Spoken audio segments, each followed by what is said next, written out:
When Lekrey was a small child, his father abandoned him and his mother.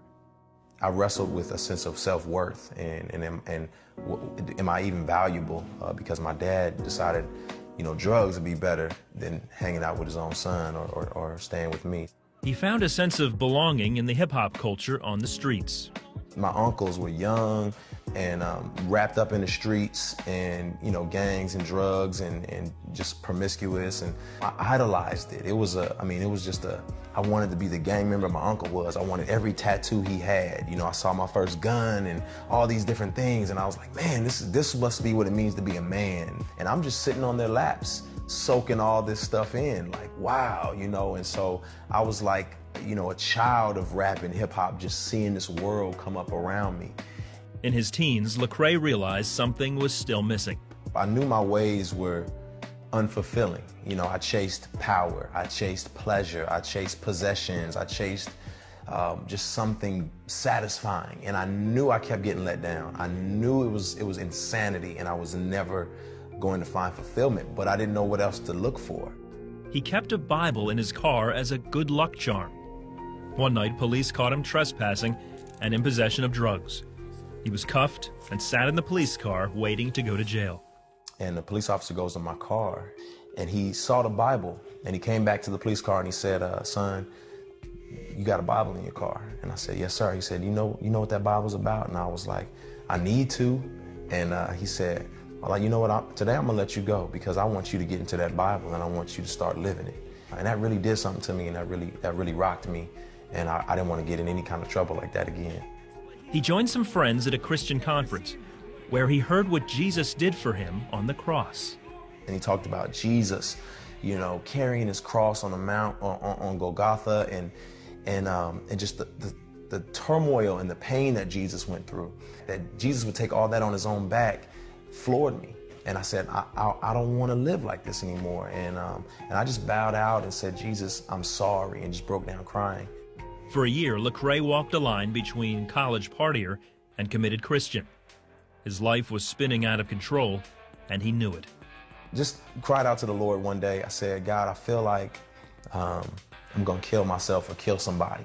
And I said, please just stop me before it gets to that point. I said, stop me. Do whatever you got to do. Just don't kill me. He was finally stopped in a massive car accident that left him evaluating his double life. I came out without a scratch. My car had flipped over. It was dented in, damaged up, and here I am without a scratch on me. And I said, okay, God, I need to change.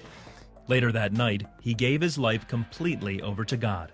I was radically changed. To realize that I had been living a lie, to realize that I was unsatisfied and I would never be satisfied until I came to Jesus, was so revolutionary for me that I wanted everyone to taste it. I wanted everyone to see how awesome God was.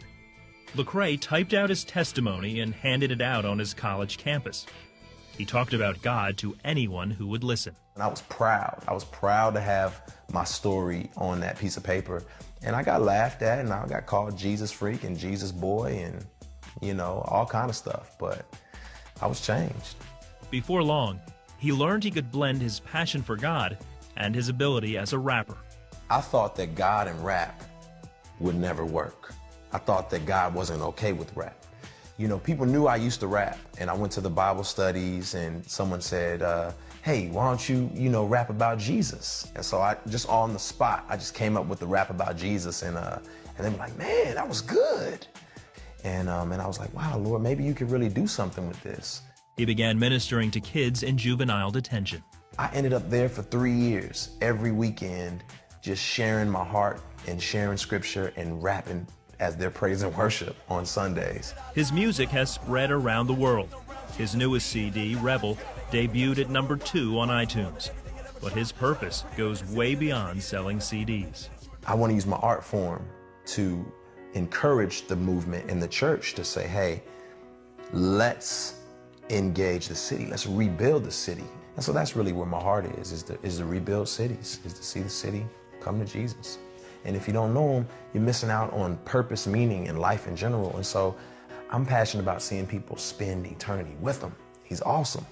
The love of a father that he missed as a child he now finds in his relationship with God.